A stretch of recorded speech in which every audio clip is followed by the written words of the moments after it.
And at some point you have to ask them these same questions. What is your purpose? What is going to be your contribution? In fact, great teams are built on collective purpose, collective contribution, etc.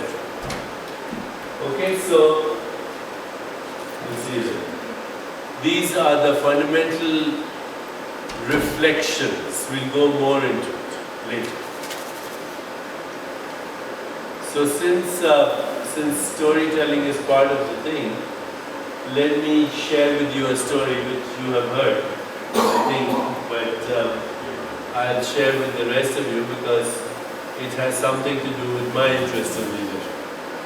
And the story goes back when I was about 7 years of age, and my younger brother was about 4. He's now the dean of Harvard Medical School, you'll see him at St. And my parents, my father was an army doctor in the British Army, Navy before that, and my mother was mother. And we lived in a small town. This is shortly after independence, in a small town called Jabalpur. And we read in the newspaper that Mr. Nehru, who was the first Prime Minister of India, and he was the heir to Mahatma Gandhi, who had been assassinated. He was coming to our town to open the first automobile factory, Mercedes-Benz. It was a very big deal in our small town. The Nehru was coming to our little town. So for 3 weeks, there was only one conversation in our house. It started by my mother, and it was, what sari should I wear for the occasion? And my father would say, there's going to be a lot of people, he's not going to notice your sari. But she would say, no, I want to know what sari I should wear. So anyway, on the day that he came to our town, we were on the street at 4 o'clock in the morning. She was wearing a beautiful pink sari. And my father was wearing his army medals uniform, and 2 of us in our soccer shorts and so on. And by 7 o'clock, there were millions of people on the street. And in India, when you say millions, it's billions. It's not thousands, not hundreds of thousands. It is billions. So there are people everywhere where you can see. Treetops, windows, buses on each other, etc. At 9 o'clock, 5 hours after we've been there, the motorcade turns the corner. He's standing in a jeep, and he's by himself. He's wearing a Nehru jacket, as we call it now. And it's the close color, and he had a red rose in his pocket. And there was one motorcycle in the back, one motorcycle in the front. That's it. That was the motorcade. It was post-independence, a lot of excitement in India, etc. Crowd went crazy and shouting and saying, "Long live India, long live Mahatma Gandhi," etc.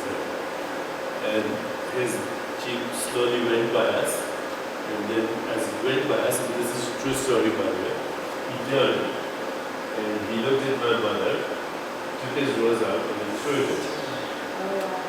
And everybody gasped. They'd step back, except for her. She picked up the rose, she looked at my father and she said, "Daddy, what did I tell you?" And then she said, "Let's go home." And something in my mind said she's the leader in our house. Even though my father was wearing the medals. Now we went home and she emptied one room, and in the middle of the room she put a round table, a vase, and the flower. Nothing else in the room. Now for 3 weeks people came to our house to look at the rose. 3 weeks people came to our house to look at the rose. And in India, when you go to a sacred place, you take your shoes off and all this, so they would take their shoes off, they would tiptoe into the room and they would look at the rose. No word was spoken. After 3 weeks the rose started to fade. She had a party. She invited all her friends, equal in number to the number of rose petals. So there were about 45 people or 50 people, and everybody at the end got a faded rose petal. And they took it like they were getting a diamond or a jewel, and they put it in a holy book. So it would be there forever for them. So of course, as a child, I asked my mother, what is so special about those rose petals? And she said something that I never forgot. This is 7 years of age. She said, those petals are the soul of India. I said, what does that mean? Does India have a soul? She said, yeah, it's the dreams of the people, it's the longings of the people, it's the freedom that came through Mahatma Gandhi, and Mr. Nehru wears those to remind us of the dream. So when we look at the rose petals, we are reminded of our dream. So it was beautiful what she said, but many years later I realized that's what a logo is. That's what a symbol is. That's what a brand is. It's just one little thing that has the whole story. And I'll talk to you about this with great leaders, how they tell great stories in very simple ways. Once they've told their story, they create a little symbol, they create a little picture, they create a little music, and all you have to do is look at that, and there's a story. Okay, people will not buy your product, they will not buy your service, they will not buy your leadership if they don't like your story. And if the story emotionally resonates with them, with some little reminder, then that story has the hope of reaching critical mass.